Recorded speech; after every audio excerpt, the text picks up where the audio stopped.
నిజమే. చిన్నప్పటి నుంచి దమయంతి స్వభావం నీకు తెలుసు కదా. అన్నిట్లోనూ తానే పైచేయిగా ఉండాలనుకుంటుంది, పెత్తనం చలాయించాలనుకుంటుంది. దురాశ మనిషితో ఎలాంటి నీచమైన పనైనా చేయిస్తుంది. అసలు దమయంతి గురించి మనం మాట్లాడుకోవడం కూడా అనవసరం. మనం చేయాల్సిన కార్యక్రమం గురించి ఆలోచించు. ఏమిటండి? బాబును ఉయ్యాల్లో వెయ్యాలి కదా, నామకరణం జరిపించాలి కదా, మర్చిపోయావా? మునిమనవడి గురించి మతిమరుపు ఎలా వస్తుందండి? జ్ఞాపకం ఉంది. కాకపోతే నేను ఆలోచించేది, ఇంత గొడవ జరిగాక శౌర్య దమయంతులు ఒప్పుకుంటారా అని. కొడుకు కోసం కాదనడనే అనుకుంటున్నాను శివ. సరేనండి, సూర్యోదయం కాగానే శౌర్యని పిలిచి మాట్లాడతాను.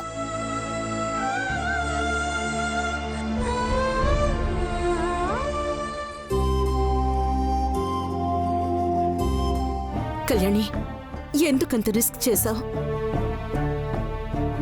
నీకేమైందో అని ఎంత భయం వేసిందో తెలుసా? నిన్ను చలనం లేకుండా చూసేటప్పటికీ ఒక్క క్షణం గుండె ఆగిపోయింది. నీకేమైనా అయితే మేమంతా ఏమైపోయేవాళ్ళని చెప్పు. మన కోసం కన్నీళ్లు పెట్టుకునే వాళ్ళున్నంతకాలం మనకేం కాదని నువ్వేగా అమ్మ చెప్పావు. నా కోసం ఒకరు కాదు, మీరంతా ఉన్నారుగా. ఇంక నాకేమవుతుంది? బిడ్డ ఎలాంటి కష్టాల్లో ఉన్నా తల్లి తన చెయ్యి విడిచిపెట్టదు, నీడలా ఉండి కాపాడుకుంటుంది.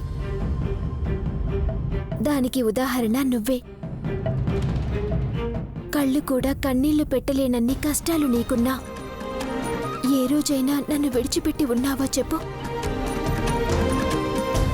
నిన్ను ద్వేషిస్తున్న నన్నే అంతలా ప్రేమించేదానివి, కంటికి రెప్పలా కాపాడుకునేదానివి. మరి ప్రాణంగా ప్రేమించి మా అమ్మ ఇలా కష్టాల్లో ఉంటే నేనెలా చూస్తూ ఉంటానమ్మా?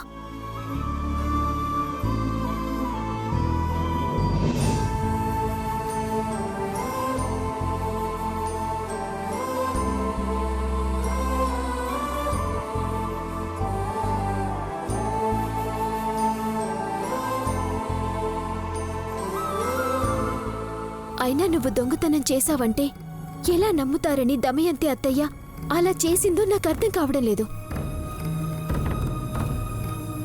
గుళ్ళో నగలు పోయాయని ఎవరైనా దేవత మీదే నింద వేస్తారా? తన పిచ్చి కాకపోతే.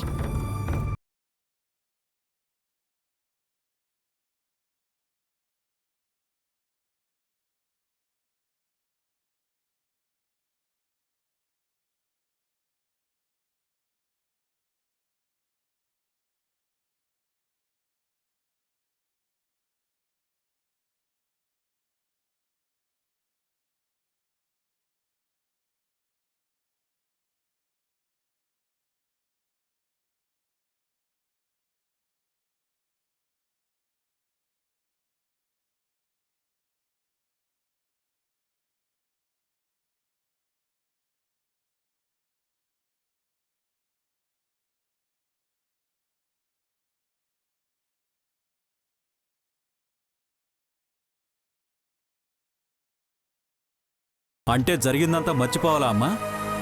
అనుపమమ్మని అక్క ఎన్ని మాటలందో మర్చిపోయారా?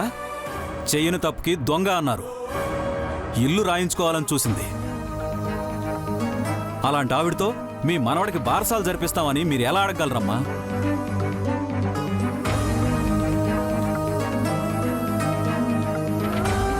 చిన్ని, వాళ్లలాగా మనము పంతాలకి పోతే ఎలా చెప్పు? అన్నదెవరు? మనవాళ్లే కదా. మనవాళ్లే అని మీరనుకుంటున్నారు, ముంచేద్దామని ఆవిడ చూస్తుంది. మీ ఇద్దరికి నక్కకి నాగలోకానికి ఉన్నంత తేడా ఉందమ్మా. నువ్వన్నది అక్షర సత్యం చిన్న. కానీ ఆడపిల్లనిచ్చిన వాళ్ళం కదా, ఆలోచనతో వివేకంతో నిర్ణయాలు తీసుకోవాలి.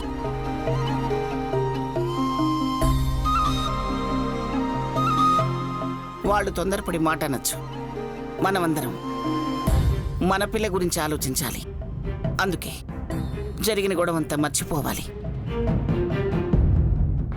పెద్దవాళ్ల మీద కోపాన్ని పసిబిడ్డ మీద చూపించడం న్యాయం కాదు. అందుకే బారసాల జరిపించి నామకరణం జరిపిద్దాం. మంచి మనసుతో మీరు మర్చిపోవచ్చు, కానీ అవతలి వాళ్ళు పుండు మీద కారం జల్లే రకమమ్మా.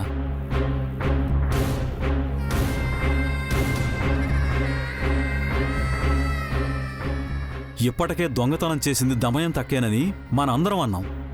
అదే నిజం కూడా. అలాంటప్పుడు అక్క ఒప్పుకుంటుందా? మన చేతుల మీదుగా శుభకార్యం జరిపించుకోవడానికి శౌర్య అంగీకరిస్తాడా?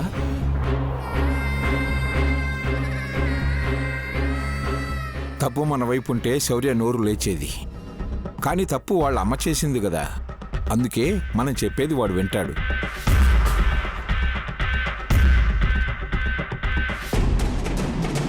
దమయంతిని కాకుండా శౌర్యనే ముందు అడిగి చూడండి శివ. కాదు కూడదు అంటే ఆ తర్వాత ఏం చేయాలో ఆలోచిద్దాం. ఏమంటావు అనుపమ? మీరు చెప్పినట్టే చేద్దాం నాన్న.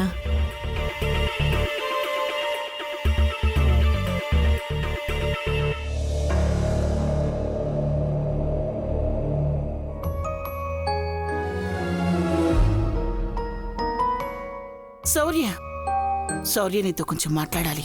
నాకంత టైం లేదు. నీ కొడుకు గురించే. ఏంటి? 26వ తేదీన నీ బిడ్డను ఉయ్యాల్లో వేయాలి.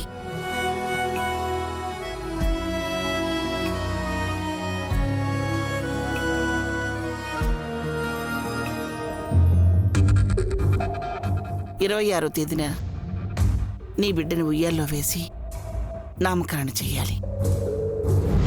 ఆ విషయం మాట్లాడాలి శౌర్య. సరే, అలాగే జరిపిస్తాను. చెప్పినందుకు థ్యాంక్స్. నామకరణ బాబు వాళ్ళ అమ్మ పుట్టింట్లో జరగాలి. అంటే మా ఇంట్లో జరగాలి.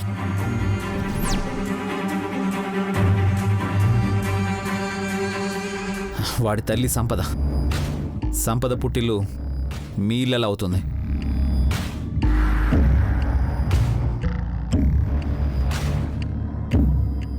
సంపద నా అన్న మనవరాలు. మర్చిపోయావా? అంటే నా మనవరాలే కదా. అయినా నేను ఇప్పుడు సంపద గురించి మాట్లాడటం లేదు. ఇప్పుడు నీ బాబుకి తల్లి కళ్యాణి. కళ్యాణి కూడా ఈ ఇంటి ఆడపిల్లే. మర్చిపోయావా?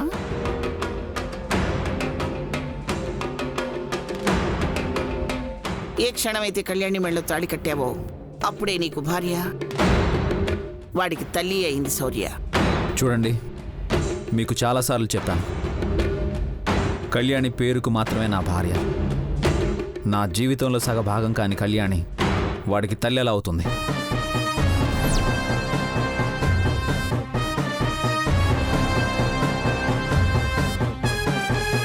ఎందుకు శౌర్య మా మీద ఇంత కోపం పెంచుకుని రాయిలా అయిపోయావు? మారిపోయేలా చేసింది మీరు. అన్నీ చేసి ఏమీ తెలియనట్టు మాట్లాడకండి.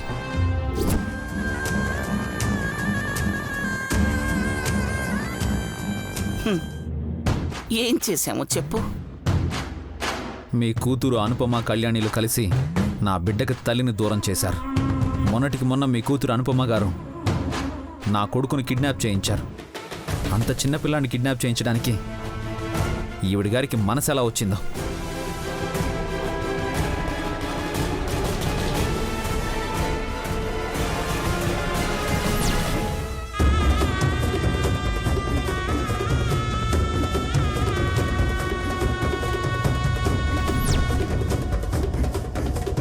శౌర్య, నిజంగా నేను కిడ్నాప్ చేయించలేదు. పసిబిడ్డని కిడ్నాప్ చేస్తే నాకే వస్తుంది. అది ఎవరు చేయించి నా మీదకి వచ్చేలా చేశారు?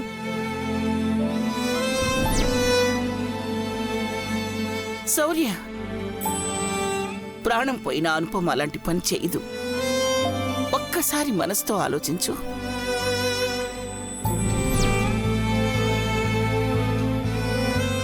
నువ్వు చిన్నప్పటి నుంచి మీ అమ్మ దగ్గర కంటే అనుపమ దగ్గర ఎక్కువగా పెరిగావు. అనుపమ మనసేమిటో నీకు తెలీదా? అనుపమకి ప్రేమించటం మాత్రమే తెలుసురా. 7 అడుగులు నడిచిన వాడు మోసం చేస్తే ఏడుస్తూ తనలో తను బాధపడుతూ 18 ఏళ్లు గడిపిందే గాని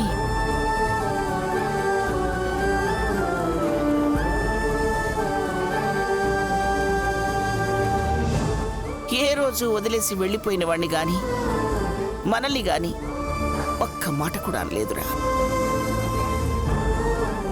అలాంటి అనుపమ బిడ్డని నీ నుంచి దూరం చేయాలని ఎందుకు అనుకుంటుందయ్యా?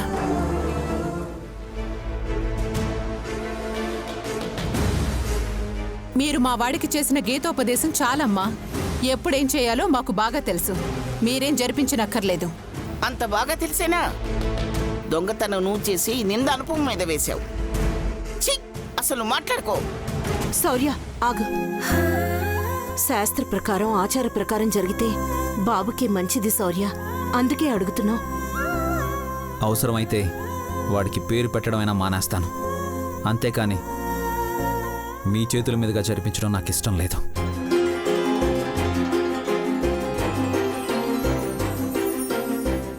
మొండివాళ్ల మాట్లాడద్దు శౌర్య. నీ జీవితం నీ ఇష్టం వచ్చినట్టు చేసుకో, ఎవ్వరూ అడగం. కానీ వాడికి జరగాల్సిన కార్యక్రమాలు జరగకుండా ఆపడం ఏంటి? శౌర్య, నీ కొడుక్కి జరిగే మొట్టమొదటి శుభకార్యం ఇది. కాదనకు. వాడికందరి ఆశీర్వాదాలు కావాలి.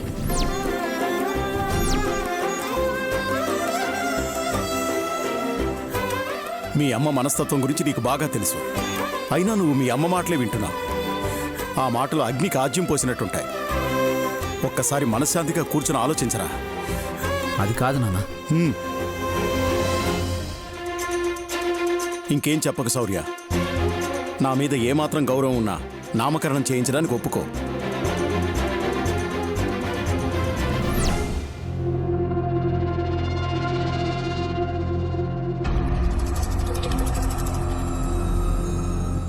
సరే నాన్న, మీకోసం ఆలోచిస్తాను.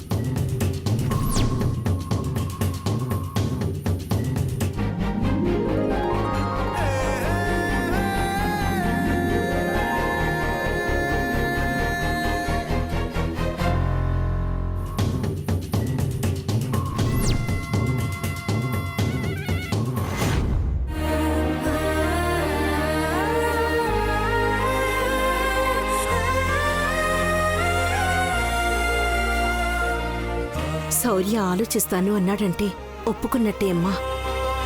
ఆ శివయ్య దయతో అంతా మంచి జరగాలి.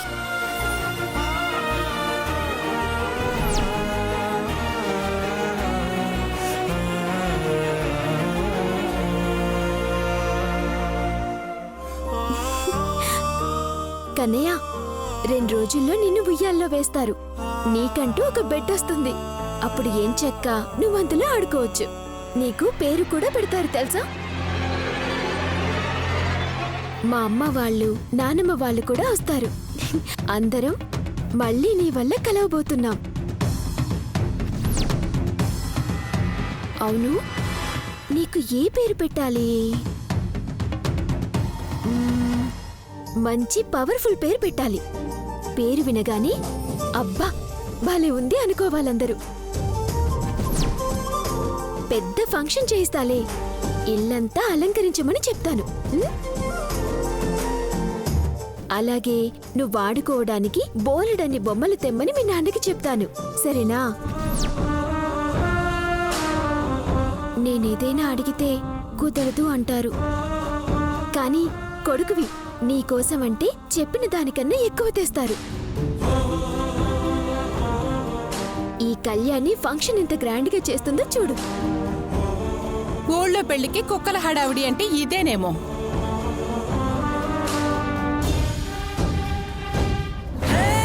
జరగనివన్నీ చెప్పి వాడికి ఆశలు పెంచుతున్నావు. తర్వాత నువ్వు చెప్పినవి జరగలేదని వాడు బాధపడతాడేమో కళ్యాణి. ఎందుకు జరగదు?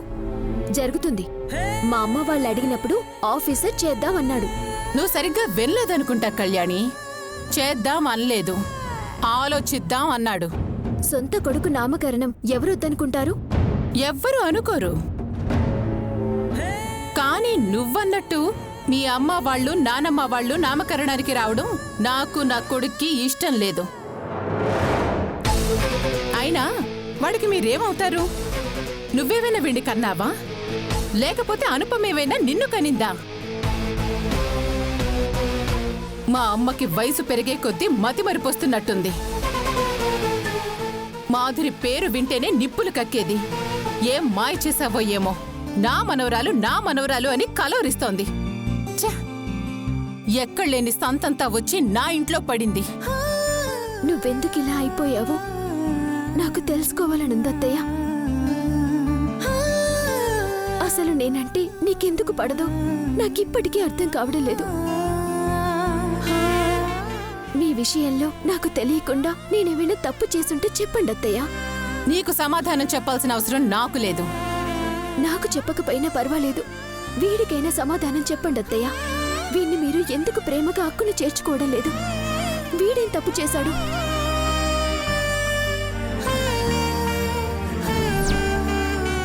డెలివరీ అయిన మరుక్షణమే బిడ్డని కూడా వదిలేసి వెళ్ళిపోయిందంటే అందులో భర్త తప్పైనా ఉండాలి, లేదా మీ తప్పైనా అయ్యుండాలి.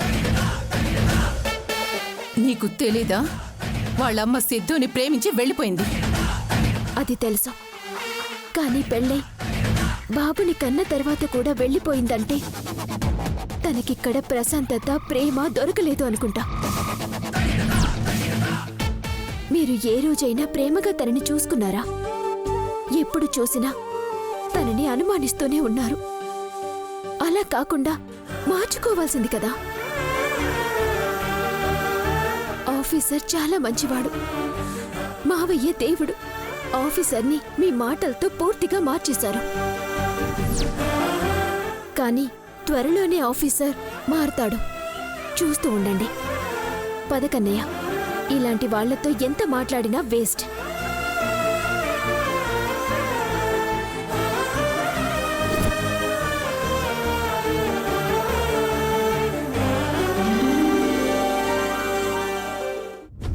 దెబ్బ మీద దెబ్బ, దెబ్బ మీద దెబ్బ మనకి తగులుతూనే ఉంది శామ్. కళ్యాణి ఒకసారి బ్యాగ్ మార్చి మనల్ని దెబ్బతీసింది. ఇంకోసారి మనం బ్యాగ్ సరిగ్గా చెక్ చేసుకోకుండా దెబ్బతిన్నాం. మనం చేసిన రిస్క్ అంతా వేస్ట్ అయిపోతుంది శామ్.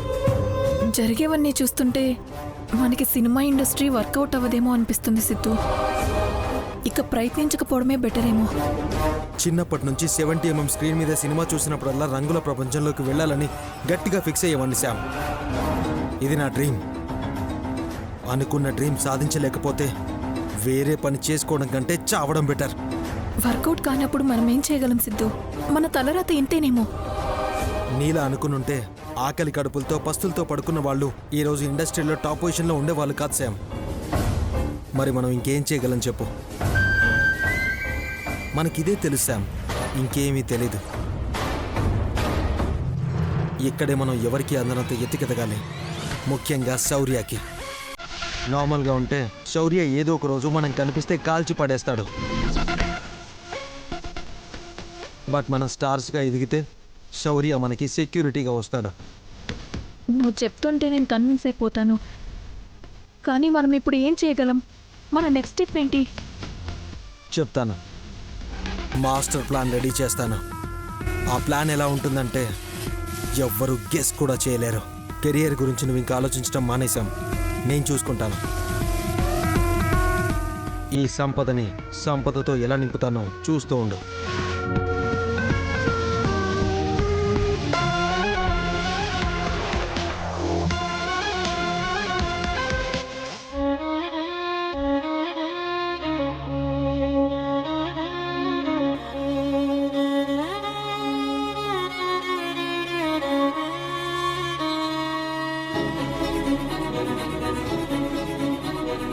రేయ్!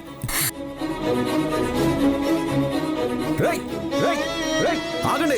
ఆగండి! ఆగండి! ఆగండి! ఆగండి!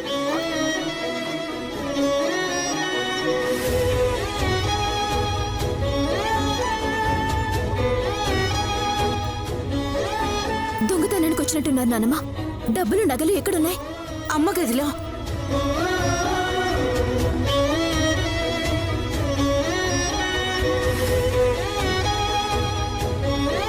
ప్రాణంగా ప్రేమించిన నన్ను మోసం చేసి నువ్వు వెళ్ళిపోయిన రోజు కూడా నాకు నీ మీద కోపం రాలేదు సంపద.